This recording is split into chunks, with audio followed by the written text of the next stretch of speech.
عليهم ولا الضالين رب اغفر لي ولوالدي آمين. Para beliau al-mukarram waktu dan tempat dipersilahkan. Assalamualaikum warahmatullahi wabarakatuh. Hamdan lillah, salatan wassalaman ala rasulillah Sayyidina Muhammad ibn Abdullah alladhi wulida fi Makkah al-Mukarramah wa dufina bil Madinah al-Munawwarah la nabiyya ba'dah. Ya Hayyu ya Qayyum ya Hannan ya Mannan ya Dayyan ya Sultan ya Dzal Jalali wal Ikram. Amma ba'du, fa ya ashabal fadail, jamaah tarawih Masjid An-Nahdah, Gedung PBNU Jakarta Pusat. Alhamdulillah, malam hari ini adalah malam yang ke-16 kita sholat tarawih. Tradisi masyarakat di kampung saya di Banten, tuh kalau sudah malam ke-16 ini ibu-ibu sibuk bikin ketupat. Kenapa? Untuk menyambut imam baca doa kunut. Ada yang bikin ketupat, ada yang bikin lemper, ada yang bikin selimpo. Saya tidak tahu apakah di daerah lain ada di Indonesia yang dalam menyambut malam 16 Ramadan ada tradisi bikin ketupat atau tradisi kunutan. Ini tugasnya Les Bumi, bukan tugasnya LBM. Ini mesti dimitigasi di Indonesia ini, daerah-daerah mana saja yang ada tradisi kunutan dalam menyambut kunutnya imam. Karena ini adalah tradisi Islam Nusantara. Ini penting karena Islam Nusantara adalah tipologi Islam yang sudah terbukti memiliki kesaktian. Tipologi Islam yang telah terbukti memiliki imunitas komunal di dalam menjaga dirinya dari serangan budaya-budaya asing. Kenapa saya katakan bahwa Islam Nusantara ini memiliki kesaktian? Karena Islam Nusantara ini dibangun oleh para wali songo, ditopang oleh kerajaan Majapahit Islam atau Kesultanan Demak. Tapi ketika Kesultanan Demak itu hancur, tradisi-tradisi Islam Nusantara tidak ikut hancur. Kita dijajah ratusan tahun oleh Belanda. Tapi ketika Belanda pergi, tidak ada budaya-budaya Belanda diasimilasi dalam tradisi-tradisi keagamaan Islam Nusantara. Bahkan posisi ulama-ulama Nusantara hubungannya dengan Belanda adalah posisi oposisi diametral. Tidak ada ulama-ulama Nusantara yang mau bekerja sama dengan Belanda. Tidak ada ulama-ulama Nusantara yang muktabar yang mau jadi mufti Belanda. Makanya pangkat mufti Belanda diberikan pada imigran muslim lainnya. Tidak ada budaya-budaya di dalam tradisi keagamaan Islam Nusantara yang ada kaitan dengan tradisi Belanda. Ulang tahun Ratu Wilhelmina, pesantren-pesantren, para kiai-kiai zaman itu tidak ada yang mau ikut instruksi Belanda untuk mengadakan ulang tahun Ratu Belanda.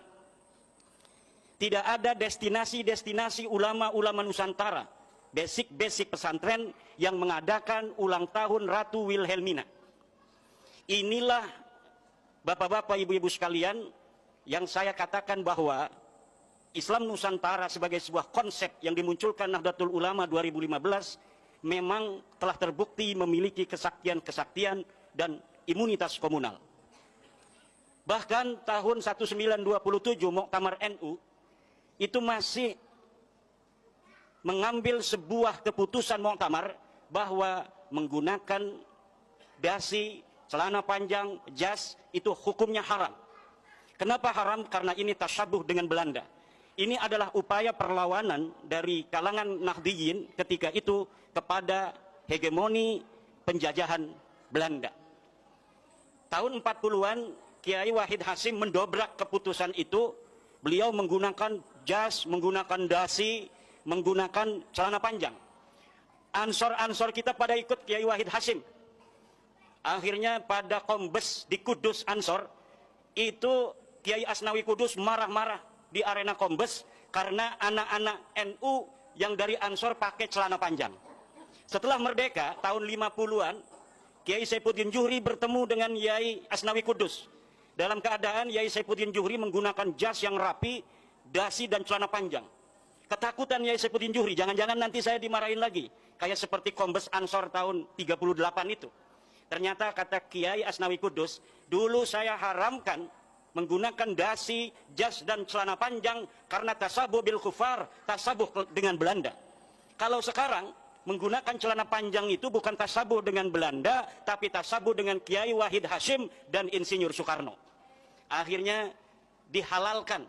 Itu kama qala Syekh Asnawi Kudus.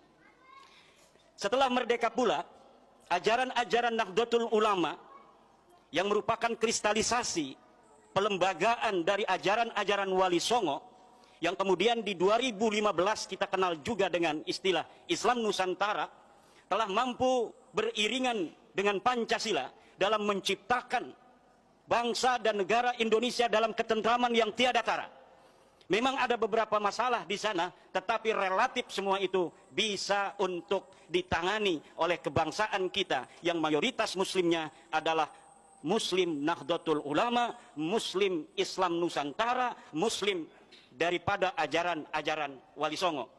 Maka ketika kita hari ini ingin ikut serta dalam rangka menjaga ketertiban dunia, sudah saatnya Nahdlatul Ulama membawa konsep Islam Nusantara ini bukan hanya ke level nasional, tapi juga go internasional.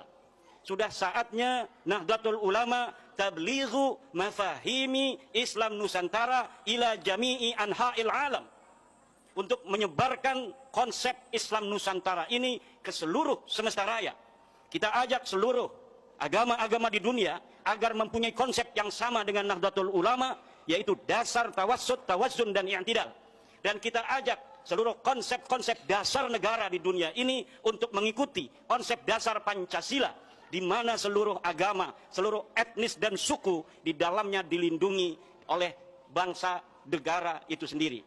Banyak orang atau kelompok komunitas yang ingin menyebarkan, membangun peradaban di dunia ini.